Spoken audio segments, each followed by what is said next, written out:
नमस्कार, news Bharat today में आपका स्वागत है। मैं हूं सम्राट। प्रधानमंत्री मोदी ने कहा कि सरकार ने साबित कर दिया कि बेहतर नीतियों और इच्छा शक्ति से गरीबी दूर की जा सकती है। मिजोरम और छत्तीसगढ़ विधानसभा चुनाव के पहले चरण के लिए प्रचार जोरों पर प्रचार अभियान कल शाम को समाप्त होगा। सरकार ने प्याज की बढ़ती कीमतों पर नियंत्रण के लिए 25 रुपये प्रति किलो की रियायती मूल्य पर खुदरा बिक्री शुरू की है। अब मैं आपको लेकर चलता हूं अगली खबर की ओर।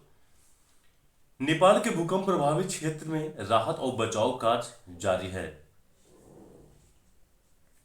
गोवा में राष्ट्रीय खेल में गुजरात के सुनील जोलिया जिन्ना भाई ने 3000 मीटर स्टीपल चेंज में नया रिकॉर्ड बनाया।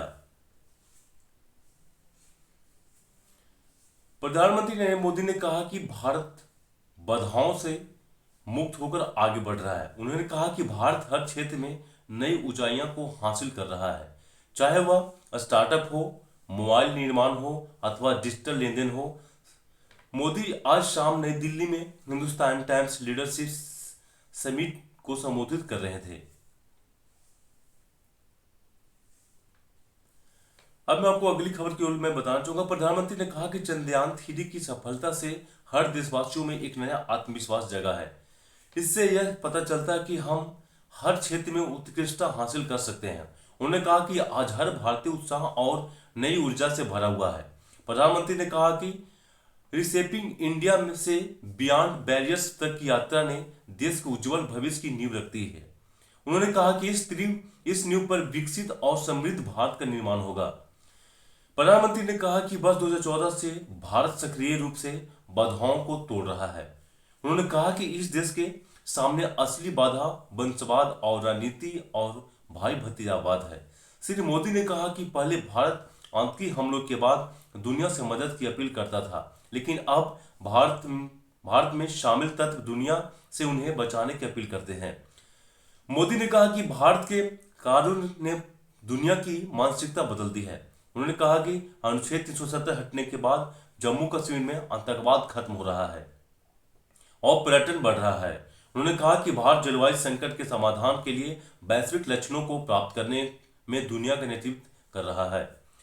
प्रधानमंत्री ने कहा कि भारत का बढ़ता मध्य वर्ग गरीबों में कमी एक बड़ी अर्थव्यवस्था का आधार बन रहा है। उन्होंने कहा कि गरीब केवल नारों से नहीं हटाई जा सकती, बल्कि उसे उपाय और समाधान से दूर किया जा सकता है। श्री मोदी ने कहा कि हम अपनी इच्छा से देश को दुनिया के शीर्ष 3 अर्थव्यवस्था में शामिल कर देंगे। सरकार ने खरीफ फसल की आवक में देरी के कारण प्याज की कीमतों में वृद्धि में से उपभोक्ताओं के हित की रक्षा के लिए 25 रुपये प्रति किलोग्राम की रियायती कीमत पर प्याज की खुदरा बिक्री शुरू की है। यह घरेलू उपभोक्ताओं के लिए प्याज की उपलब्धता की सुनिश्चित करने के लिए किए गए उपाय है। उपभोक्ता मामले के मंत्रालय ने एनसीसीएफ, नेफेड, केंद्रीय भंडार और दूसरे राज्यों से नियंत्रित सहकारी समितियों द्वारा संचालित खुदरा दुकानों और मोबाइल वैन के माध्यम से 25 रुपये प्रति किलोग्राम की रियायती कीमत पर प्याज की बिक्री शुरू की है। तेलंगाना और अन्य दक्षिणी राज्यों में उपभोक्ताओं को प्याज की खुदरा बिक्री हैदराबाद कृषि सहकारी संघ द्वारा की जा रही है। पश्चिमी नेपाल में आए विनाशकारी भूकंप से मरने वाले की संख्या आज दोपहर तक 138 हो गई है और 166 लोग घायल हो गए हैं। भूकंप की तीव्रता रिएक्टर पैमाने पर 6.4 थी। इसका केंद्र जालकोटा में था। नेपाल पुलिस के अनुसार राजकोटा में 100 लोगों की मृत्यु हो गई, जबकि निकटवर्ती जिले पश्चिमी रुकुमु जिले में 38 लोगों की मौत की खबर है। राजकोट में 81 और पश्चिमी रुकुमु में 85 लोग घायल हुए हैं। भूकंप के झटके से सैकड़ों मकान ढह गए हैं। प्रधानमंत्री पुष्प कमल दहल डॉक्टर के दल और राहत सामग्री के साथ भूकंप प्रभावित इलाकों में पहुंचे। सरकार ने भूकंप प्रभावित राजकोट और रुकुमु पश्चिमी जिलों को 5-5 करोड़ रुपए देने का फैसला किया है। भूकंप ग्रस्त इलाकों में कंबल, तिरपाल, चादरों और खाद्य सामग्रियों जैसे तत्काल जरूरतों की आपूर्ति की गई है।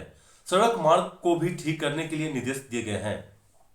इसके अलावा स्वास्थ्य और चिकित्सा कर्मियों की विभिन्न टीमों दवाओं के साथ भूकंप प्रभावित क्षेत्रों में पहुंच गई है। नेपाल के स्वास्थ्य और जनसंख्या मंत्री मोहन बहादुर स्नेह ने कहा कि सरकार घायलों का मुफ्त इलाज कराएगी। गुजरात के सुनील जोलिया जिन्ना भाई ने 3000 मीटर स्टीपल चेंज में राष्ट्रीय रिकॉर्ड के साथ स्वर्ण पदक जीता। उन्होंने यह दूसरी 8 मिनट 37.15 सेकेंड में पूरी की। गोवा में 37वें राष्ट्रीय खेल में आज कबड्डी और खो खो की स्पर्धाएं भी हुई। महिलाओं की शॉटगन स्कीट में हरियाणा की संजना सूद ने स्वर्ण पदक जीते। इसके अतिरिक्त लॉन बॉल में महिलाओं के सिंगल में झारखंड की छोटू कुमारी ने स्वर्ण पदक हासिल किया। सुनील बहादुर और दिनेश कुमार ने पुरुष वर्ग में स्वर्ण पदक जीता। साइकिलिंग में हरियाणा की मीनाक्षी को स्वर्ण पदक मिला। वसु में उत्तर प्रदेश के संतोष कुमार मिश्रा ने 48 किलोग्राम भार वर्ग में, हरियाणा की मनीष ने 52 किलो वर्ग में और 56 किलोग्राम वर्ग में मणिपुर के जेम्स मेती ने स्वर्ण पदक जीता। अब उसी के साथ हमें दे आप इजाजत, और हाँ, देखना ना भूले न्यूज भारत टुडे। और हाँ, आसपास आप सफाई बनाए रखें और स्वच्छता पर ध्यान दें और रखें आप अपना ख्याल। अब दे हमें आप इजाजत। नमस्कार, जय हिंद।